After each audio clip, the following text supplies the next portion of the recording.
মঙ্গলবার পেহেলগাঁওয়ে জঙ্গি হামলার দায় স্বীকার করেছে টিআরএফ।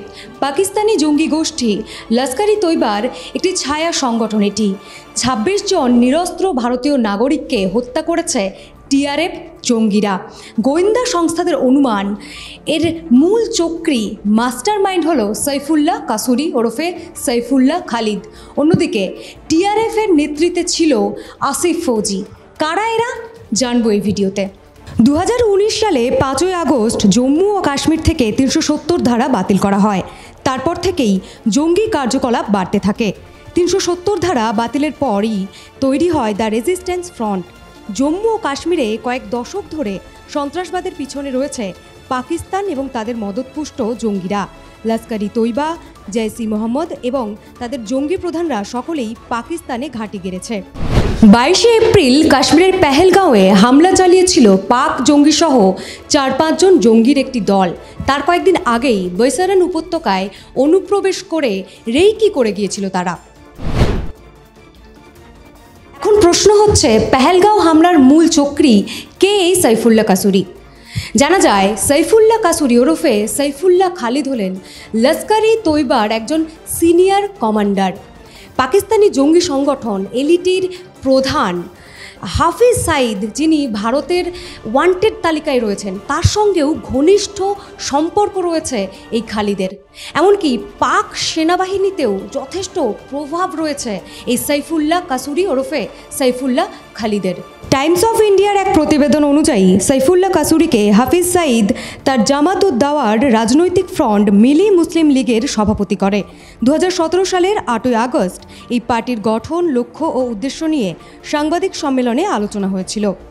পেহেলগাঁওয়ে হামলার মাস 2 আগে পাকিস্তানের পাঞ্জাবের কাঙ্গলপুরে দেখা গিয়েছিল সাইফুল্লাহ কাসুরিকে। সেখানে পাক সেনার একটি বড় ব্যাটালিয়নে বক্তৃতা দেওয়ার জন্য সাইফুল্লাহকে ডেকেছিল পাক সেনার কর্নেল জাহিদ জারিন। সেনাকর্মীদের মনোবল বৃদ্ধি করতেই নাকি খালিদকে ডাকা হয়েছিল। বিভিন্ন সংবাদ মাধ্যম সূত্রে খবর, সাইফুল্লাহর সেই বক্তৃতায় বেশিরভাগই ছিল ভারত বিরোধী কথা। ভারতীয় সেনাবাহিনীর উপর হামলা চালানোর পরামর্শও দেওয়া হয়েছিল। পাকিস্তানের খাইবার পাখতুনখোয়াতেও এমন সভার আয়োজন করেছিল পাক সেনা। সেই সভাতেও সাইফুল্লাহ ভারত বিদ্বেষী বক্তৃতা রেখেছিল। এমনকি কাশ্মীর দখলের হুঙ্কারও দিতে শোনা যায় সাইফুল্লাহ খালিদকে। ইতিমধ্যে টিআরএফ মঙ্গলবার পেহেলগাঁও হামলার দায় স্বীকার করেছে। বুধবার জম্মু ও কাশ্মীর পুলিশ 3 সন্ত্রাসবাদীর স্কেচ প্রকাশ করেছে। ইন্ডিয়া টুডের এক প্রতিবেদন অনুযায়ী সেই 3 সন্ত্রাসবাদীরা আসিফ ফৌজি, সুলেমান শাহ ও আবু তালহা বলে চিহ্নিত করা গিয়েছে। জানা যাচ্ছে আসিফ ফৌজি এর নেতৃত্বে ছিল। প্রত্যক্ষদর্শীরা জানিয়েছেন 2 জঙ্গি পাকিস্তানি ভাষা প্রস্তুতে কথা বলছিল, আর 2 জন বিজভেরা ও ত্রালের স্থানীয় বলে জানা গিয়েছে।